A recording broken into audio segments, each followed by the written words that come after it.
personas que enviaron su nota pidiendo extemporánea, el examen es el día jueves a las 4 de la tarde.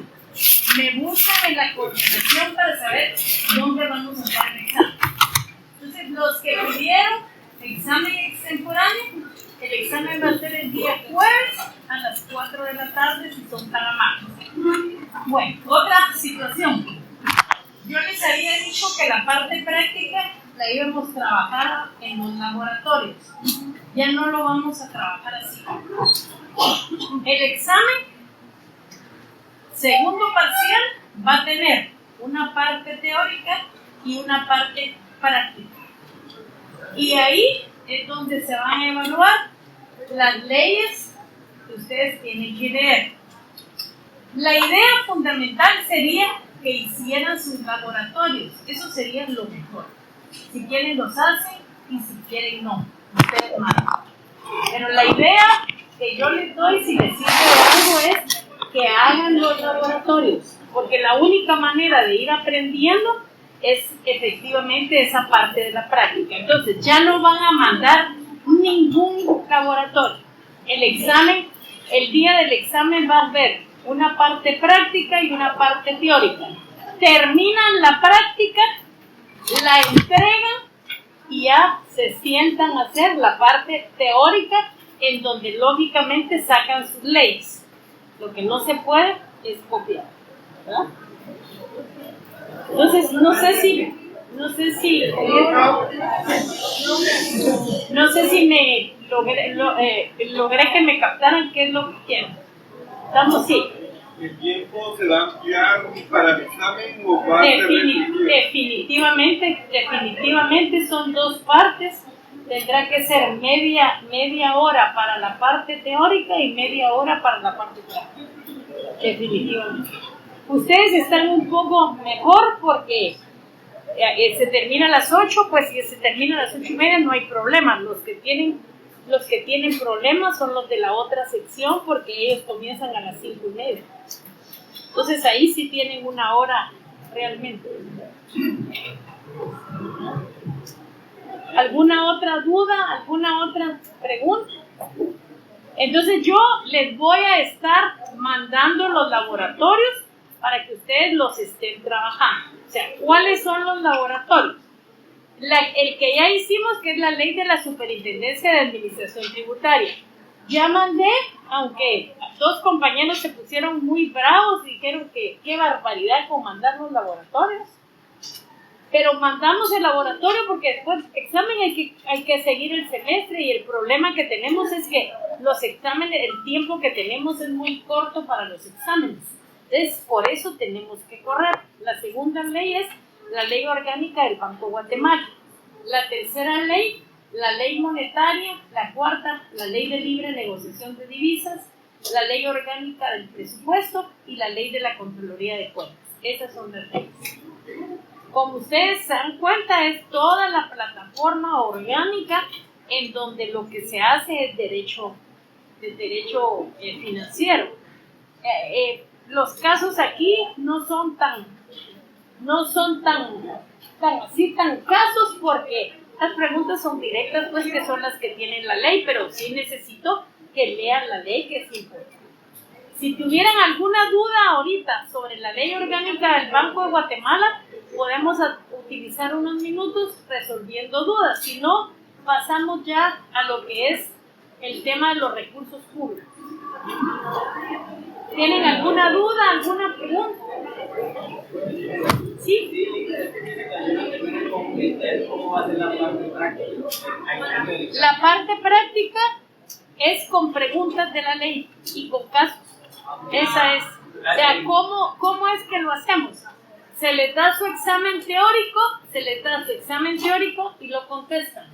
Recojo esa parte teórica y ya les damos la parte práctica. En la parte práctica ustedes tienen sus leyes, las pueden sacar y las pueden aplicar. Lo que no pueden es consultar y comunicación con sus compañeros. Sí. Entonces sería la parte práctica, sería como los laboratorios. Más o menos como los laboratorios, exactamente así. Sí. Las leyes son La ley de la superintendencia siempre están en el punto 10 del programa, pero es la ley de la superintendencia de administración tributaria, la ley orgánica del Banco Guatemala, la ley monetaria, la ley de libre negociación de divisas, la ley orgánica del presupuesto y la ley de la Contraloría de Cuentas.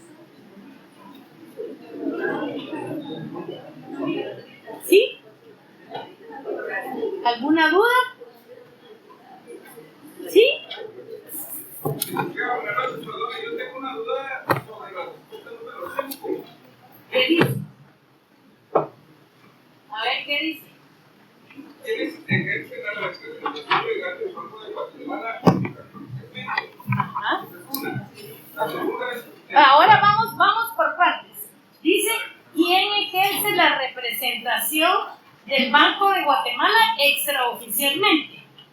¿Extrajudicialmente o extraoficialmente? Extrajudicialmente. ¿Ah? Judicial.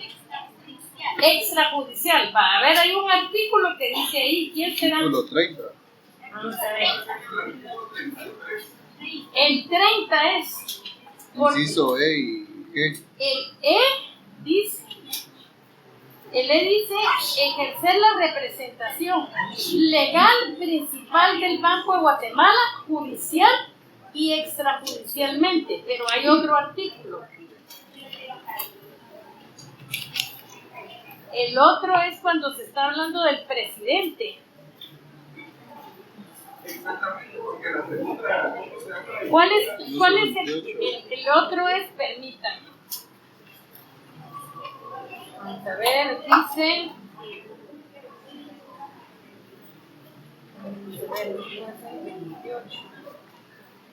Dice. No, hay otro. No, Es más adelante.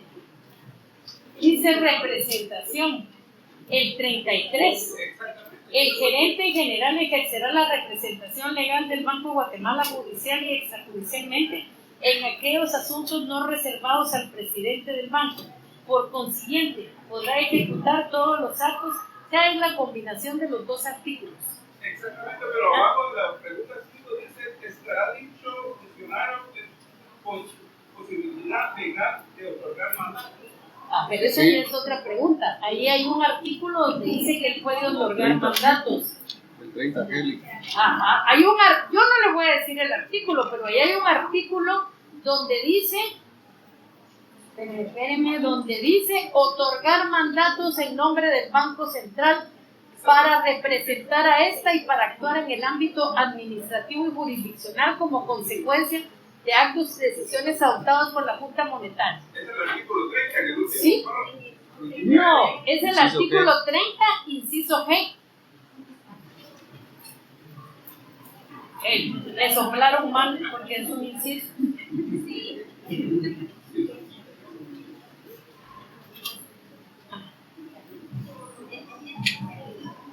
A ver, sí. Linda con el, pero eso es de la SAT. Ajá. La última pregunta del laboratorio. Ajá.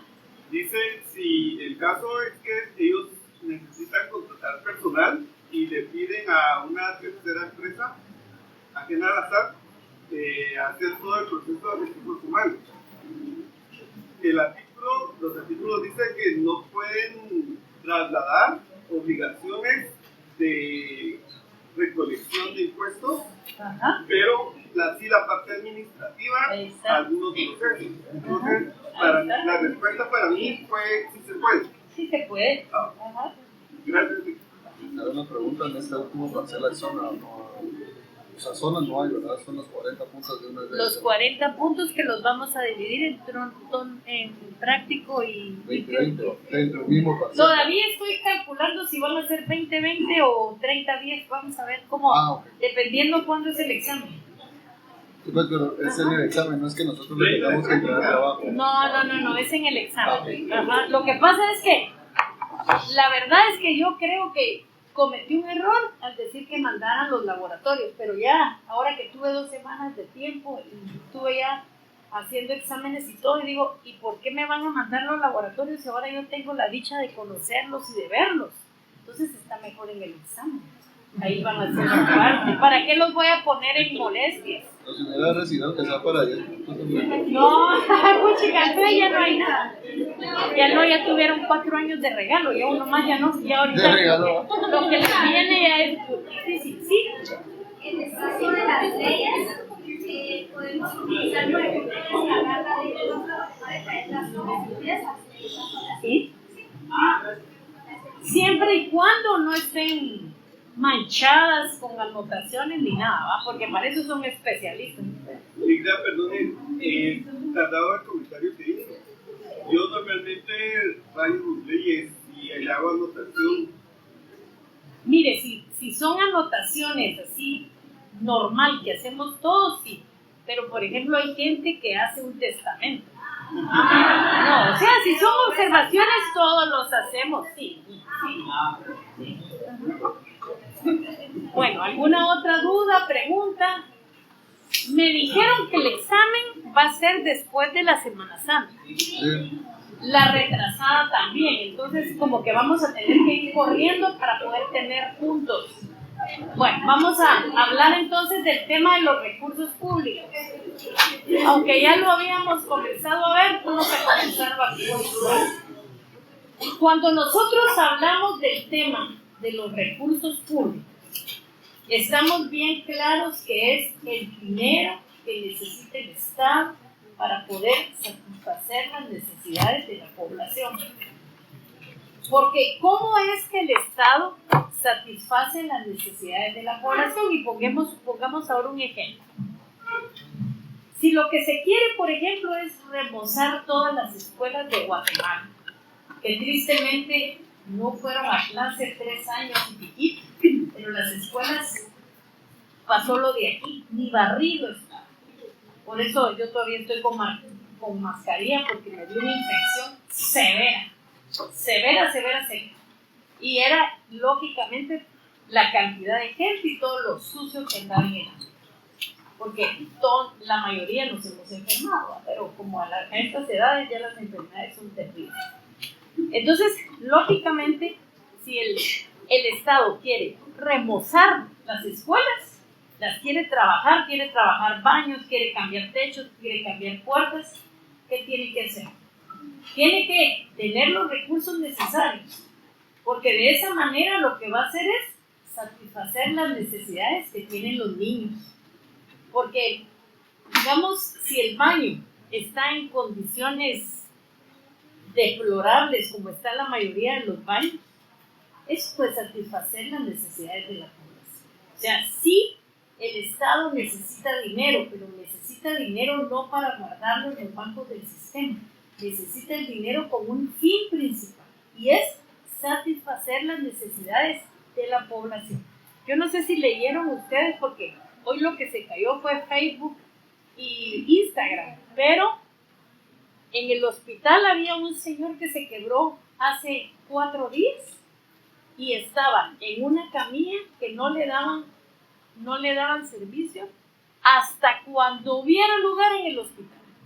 O sea, eso es inhumano, porque ya para los que aquí nos hemos quebrado sabemos que ese dolor es un dolor terrible cuando uno se quiebra. Ahora imagínense ya 4 días ese pobre hombre en un sillón del Hospital San Juan de Dios. O sea, el problema aquí sigue siendo que todos pagamos impuestos, porque la Constitución Política de la República nos obliga a pagar impuestos.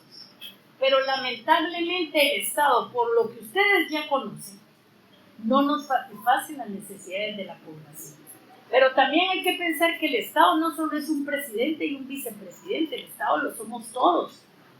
Entonces también cada quien desde su función debe de aprender ya que las cosas deben de hacerse bien. Ya nos tenemos que ir quitando de la mente y de todas las partes donde tenemos metida la corrupción, porque la corrupción es terrible. Hasta en una cola, ya no queremos hacer cola, sino darle al primero 10 pesos y qué rico vos, no hice cola, haga cola. Sí, eso es feo, pero todos tenemos que hacer. Por eso hay un chiste, dice, ¿cómo se llama? ¿Cómo notan en Miami que en Orlando que anda un guatemalteco? Porque no quiere hacer cola, se quiere colar. Así de sencillo.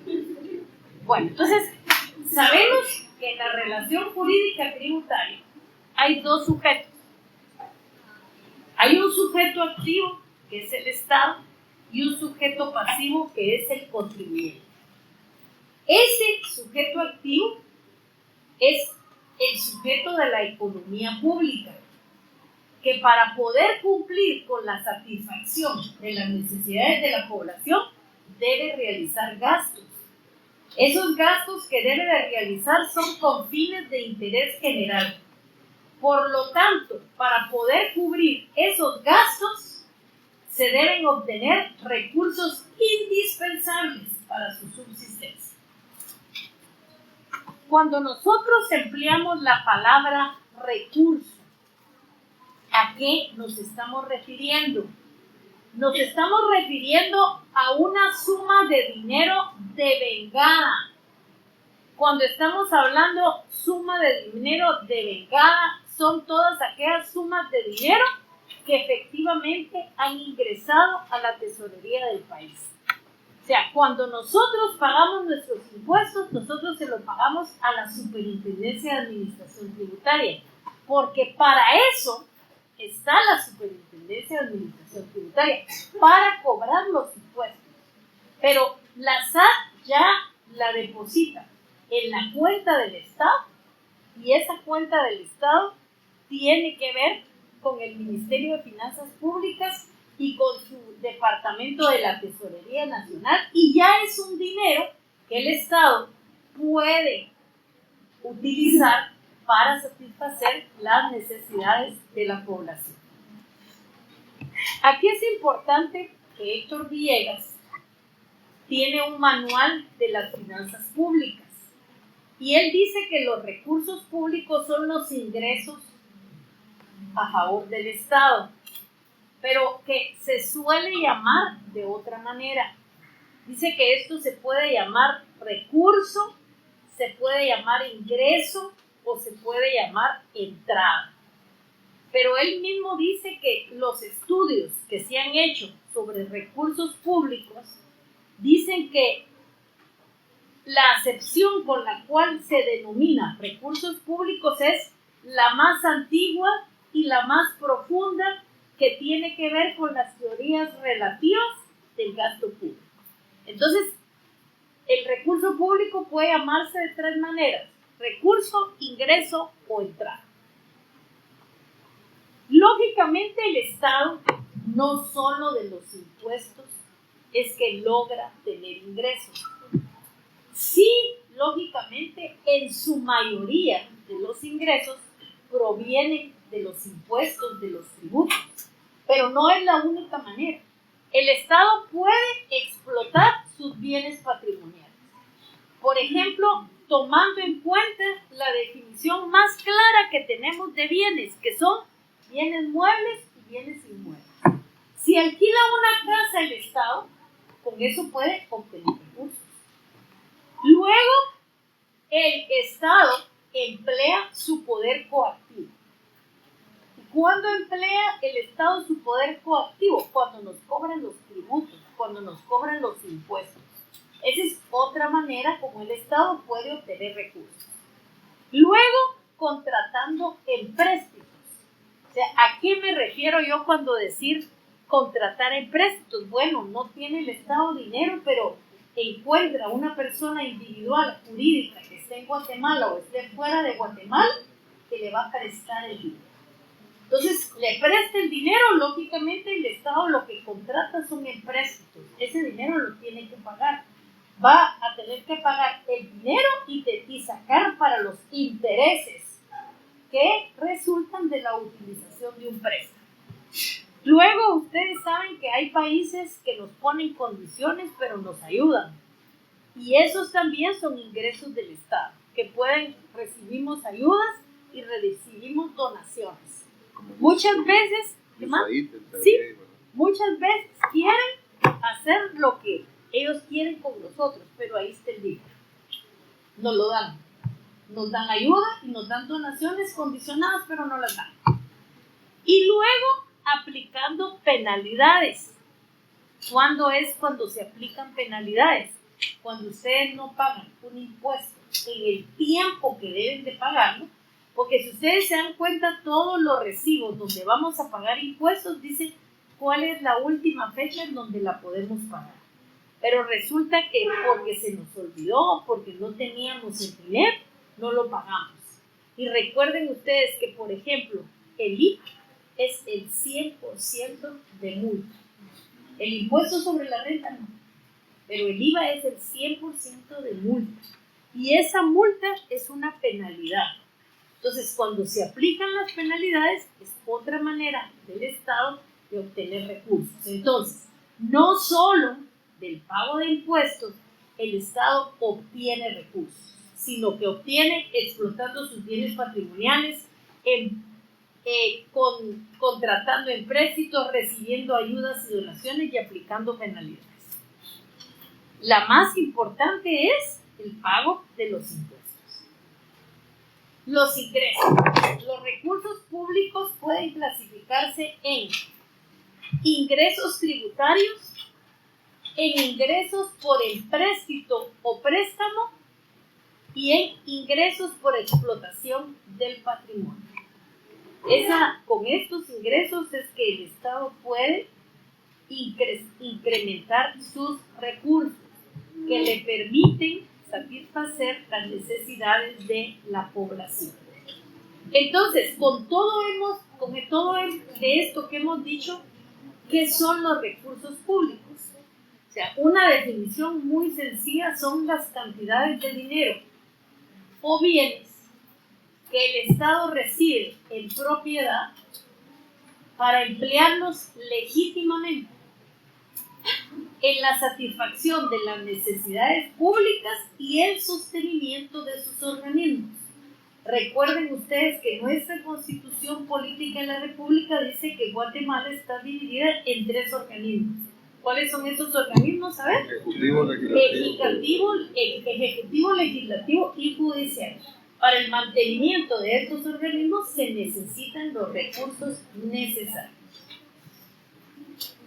Atendiendo a que los recursos que recibe el Estado son de naturaleza variada, ya les expliqué que no solamente vienen de ejercitar la coacción, no solamente viene del pago del impuesto, sino pueden explotar sus bienes, pueden contratar un empréstito, pueden recibir ayuda y donación y pueden aplicar penalidades. Entonces, son de naturaleza variada. Pero hay que insistir que la mayoría vienen de los impuestos, que son recursos monetarios que fácilmente tiene el Estado. Aquí vamos a mencionar a Bielsa. Bielsa es un clásico de derecho financiero y Bielsa está citado por Manuel de Juano y él nos da una definición de lo que es recurso público. ¿Qué dice Manuel de Juano? Manuel de Juano dice que recurso público es todo caudal que fluye a una entidad pública en virtud de un ejercicio financiero que se destina a la realización de los fines del Estado. Lógicamente, Manuel de Juano también nos da su propia definición. ¿Qué dice Manuel de Juano? Dice que los recursos públicos son las cantidades de dinero o bienes que obtiene el Estado en propiedad. Por eso yo les digo que se utiliza aquí la clasificación más generalizada de bienes, que es la que la divide el bien inmueble y el bien inmueble e inmueble. Lógicamente es para emplearlo legítimamente en la satisfacción de las necesidades públicas. Por eso es que yo les vivo insistiendo y les digo, el Estado no cobra impuestos para tener en el banco grandes cantidades de dinero. El Estado cobra impuestos, recibe donaciones, recibe ayudas, pone a trabajar su derecho patrimonial. Y las penalidades, ¿para qué? Para tener el dinero necesario que le permite satisfacer las necesidades de la población. Esa es la finalidad principal del Estado. Satisfacer las necesidades de la población, Y el problema es que cuando vemos esos casos de una persona quebrada que tiene 4 días en el hospital, cuando vemos esa exposición de la ministra de Educación en donde dice la situación en que están las escuelas, porque solo oír esa información sabemos que las escuelas están deshechas. Ahí es donde vemos, lógicamente, que no hay satisfacción de las necesidades de la población. Entonces, eso genera un problema, porque todo el mundo dice, ¿cómo es que yo pago impuestos pero el Estado no me satisface las necesidades? Como que no hay una correlación ahí, porque, por ejemplo, en Suecia dice que tiene la carga de impuestos más alta del mundo. Sí, pero Suecia le da de todo. Tiene buenos transportes, buenos hospitales, buena educación. Claro, lo que le sobra a usted, le sobra ya para gastárselo. O sea, ya para, por ejemplo, distraerse.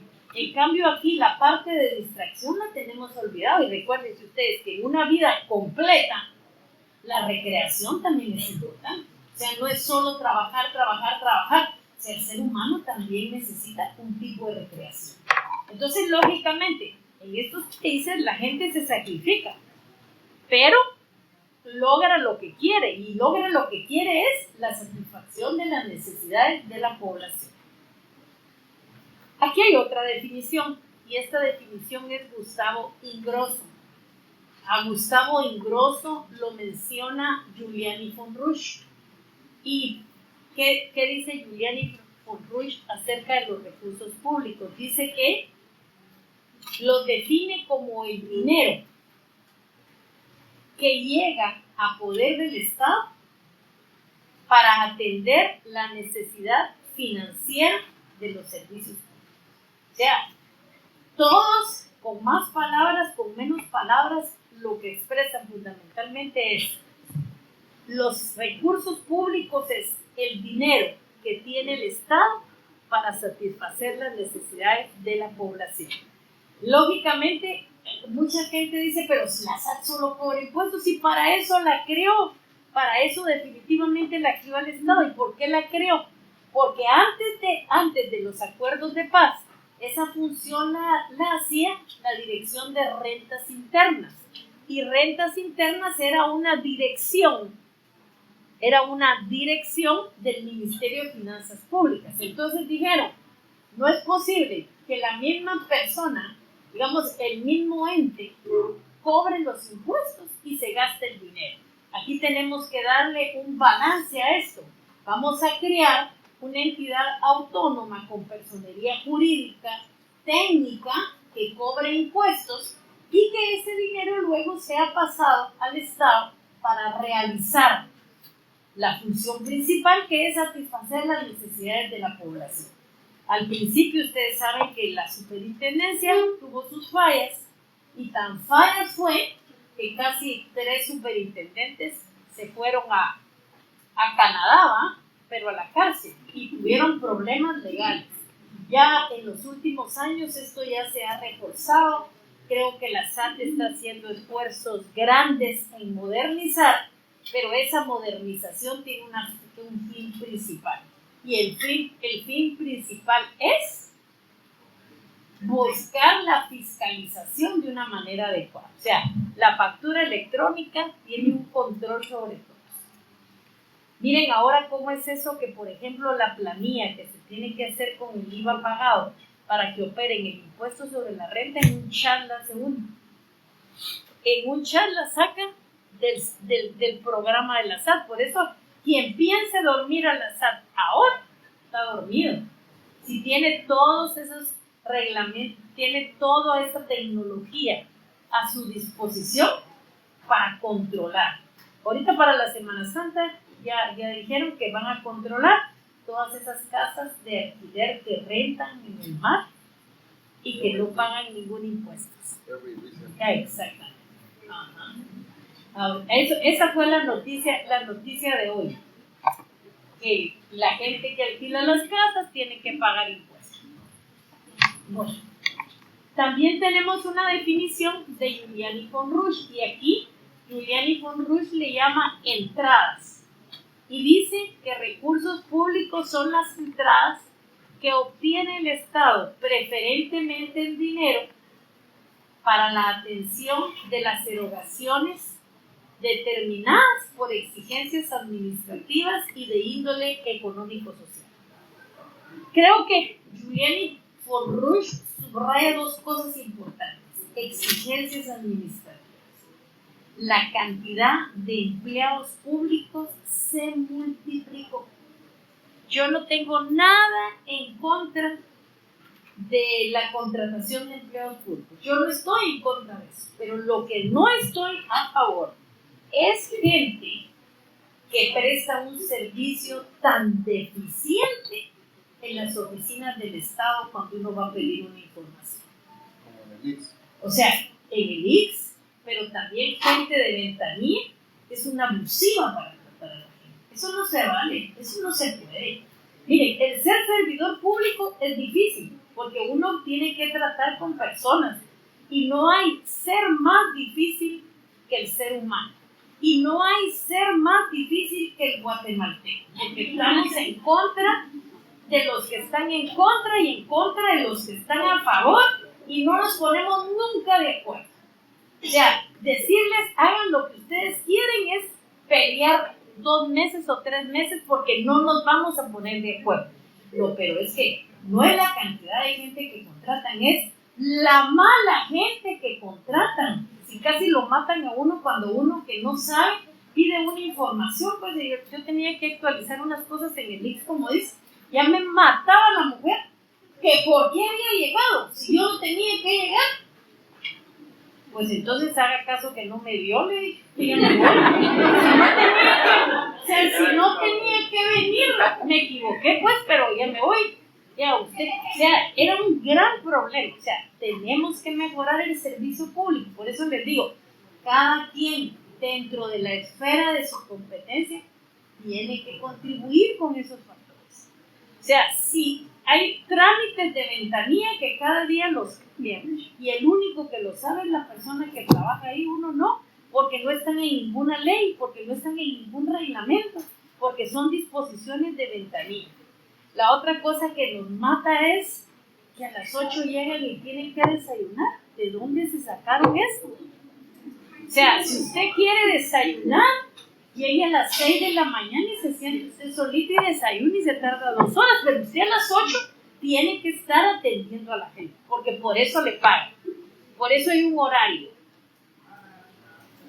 Pero, puchica, y si tenemos la mala suerte que la de la ventanilla es un poquito loquita y no le podía en una noche de frío.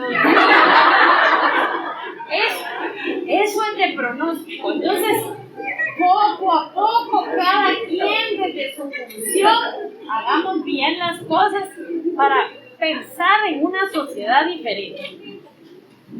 Valdés Cos también nos da otra definición. Y él dice que recursos públicos son los ingresos en la tesorería del Estado, cualquiera que sea su naturaleza. Y él dice que la naturaleza puede ser económica o jurídica.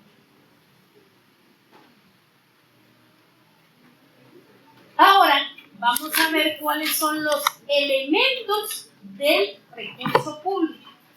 Y lógicamente, ahorita apareció la...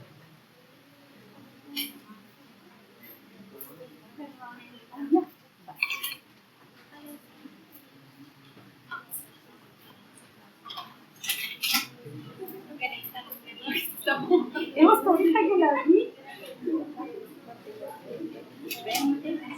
33.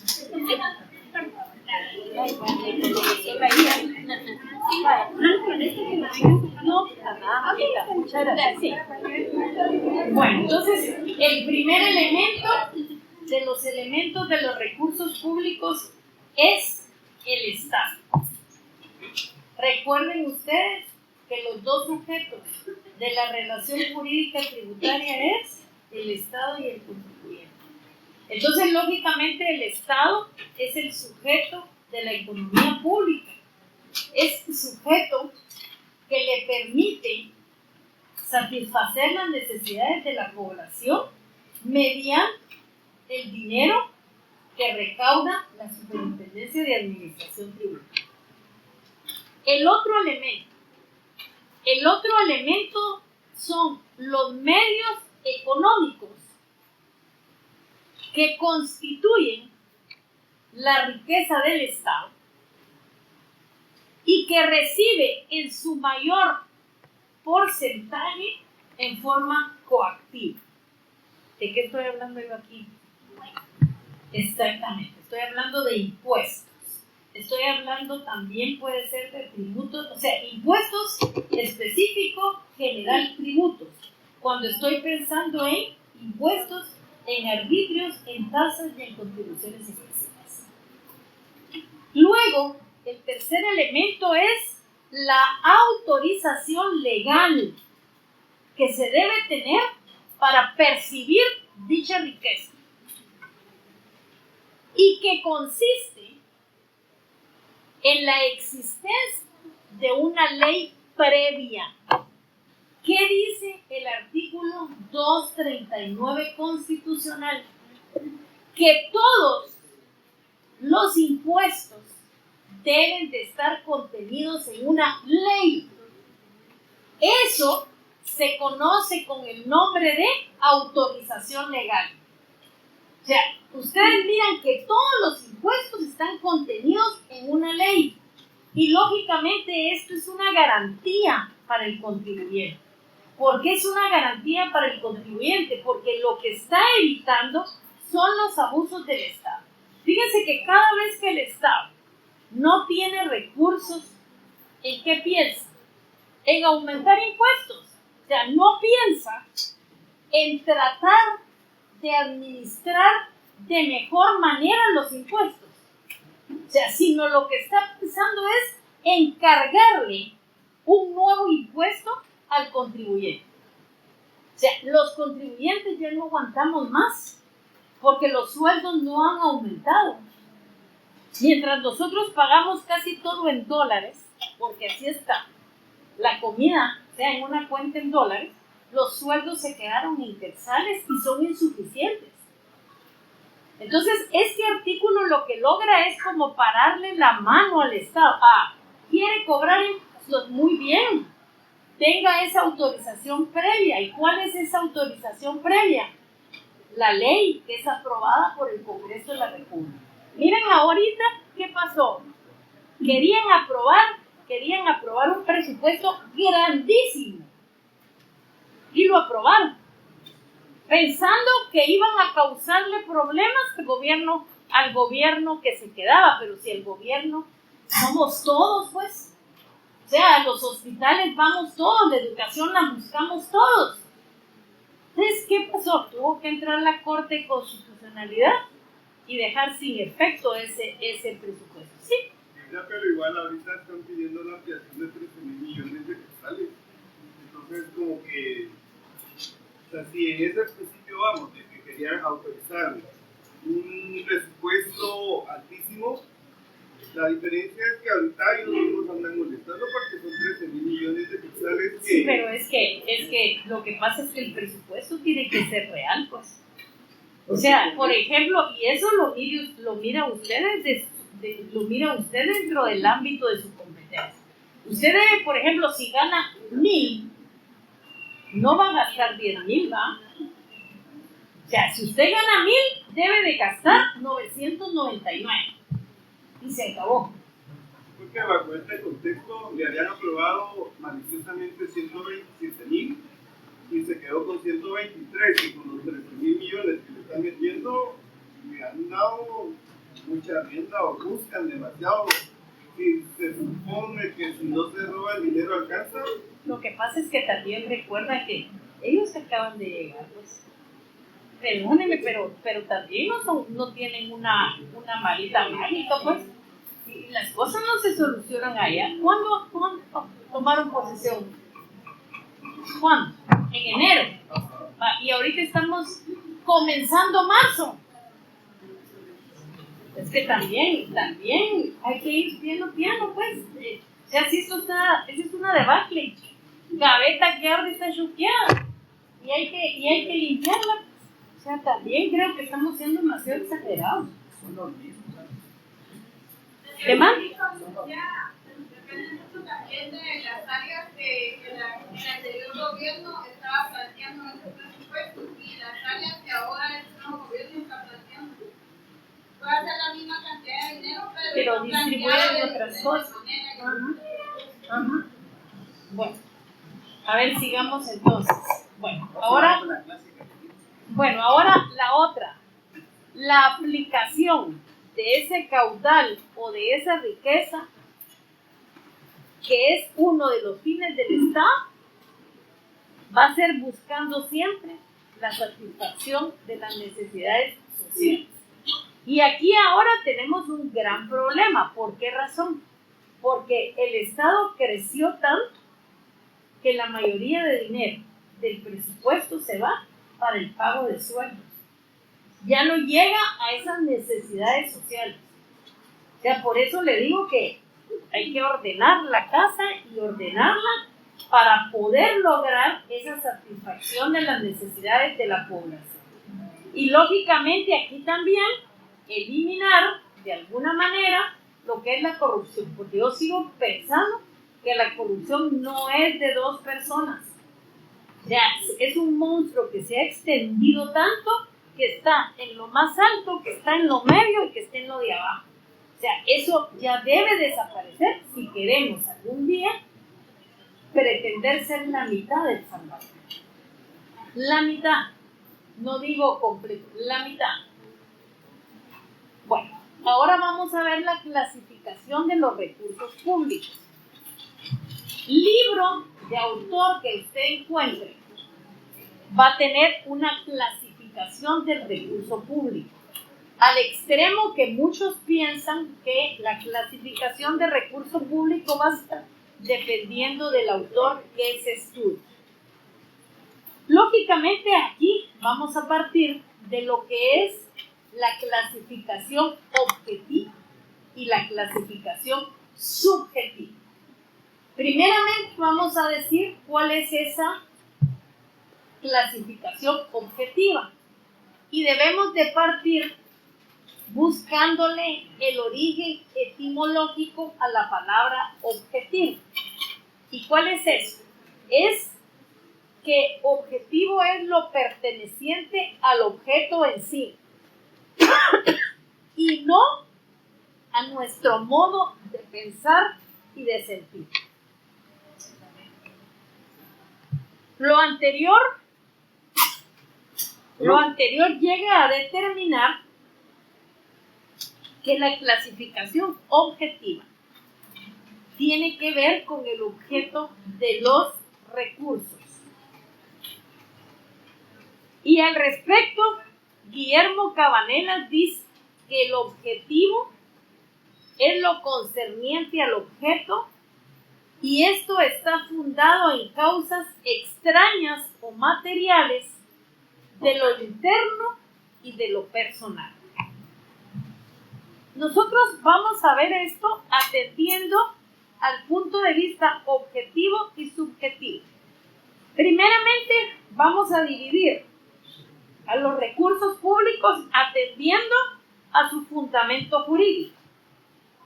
Si nos vamos por esta clasificación, vamos a ver lo que son los recursos originarios y derivados. Luego, si nos vamos a la clasificación objetiva, que se refiere al objeto y que puede tener un carácter eventual o permanente, vamos a estudiar lo que son los recursos en especie, en servicios y en dinero. Y también lo que son los recursos ordinarios y extraordinarios. Y en la clasificación subjetiva, que lógicamente depende del sujeto, es la que los divide en recursos provenientes de la soberanía o poder imperio del Estado y los recursos provenientes de bienes y actividades del Estado. Vamos a ver los primeros, atendiendo su fundamento jurídico. Pueden ser originarios y derivados. ¿Cuándo los recursos públicos son originarios? Cuando los ingresos que se tienen su origen en la actividad que realiza el Estado, con su propio patrimonio, como consecuencia de una explotación directa o indirecta. Es decir, que el Estado obtiene esos recursos originarios de su propia actividad, de la actividad que desarrolla el Estado. El Estado puede desarrollar actividad económica, industrial, turística o agrícola, que normalmente esa actividad está regulada por normas de derecho privado. Por ejemplo, fincas nacionales, como estaba estructurada hace años la empresa eléctrica. En la actualidad tenemos la portuaria Santo Tomás de Castilla, empresas que prestan servicios a la comunidad, empresas que pueden ser estatales o mixtas y a la vez generan ganancias y recursos para el Estado. Derivados son aquellos ingresos que el Estado percibe de los particulares. Pongan atención y me dicen cuáles son. Son ingresos que se perciben de los particulares. Son producto de la existencia de leyes tributarias que el Estado ha impuesto a los particulares para gravar su economía, actuando el Estado en el ejercicio del jus imperium, o sea, el poder imperio que está dotado al Estado y que le permite apoderarse de una parte de la economía de los particulares. No le obliga a dar contraprestación a cambio. Es la forma de obtener ingresos por normas legales del derecho. ¿Cuáles son? Los impuestos. Los impuestos. Los impuestos. Miren pues, son todos aquellos ingresos que perciben de los particulares, son producto de la existencia de leyes tributarias que el Estado ha impuesto a los particulares para gravar su economía, actuando el Estado en ejercicio de su jus imperium, o sea, el poder imperio que está dotado al Estado y que le permite apoderarse de una parte de la economía de los particulares. No le obliga a dar una contraprestación a cambio y esta forma de obtener ingresos está regulada por normas de derecho. Claro, son los impuestos. Y aquí es importante recordar el jus imperium tiene su origen en preceptos constitucionales y el artículo 135 de la Constitución dice que es deber cívico de los guatemaltecos contribuir al gasto público. Y la pregunta aquí es, ¿y cómo contribuyo yo al gasto público? Con los impuestos. Pagando impuestos. Por eso ya decía un autor que hay dos cosas que el ser humano siempre le va a pasar: pagar impuestos y morirse. Así de sencillo. Estos recursos constituyen, los derivados, que son los impuestos, constituyen los más importantes ingresos para el fisco. Se regulan por normas de derecho público y se conocen con el nombre de impuestos. Ahora, vamos a ver otra clasificación. Atendiendo la naturaleza de los recursos, que pueden ser recursos públicos en especie por servicios y dinerarios. Aquí nos vamos a quedar y continuamos el jueves.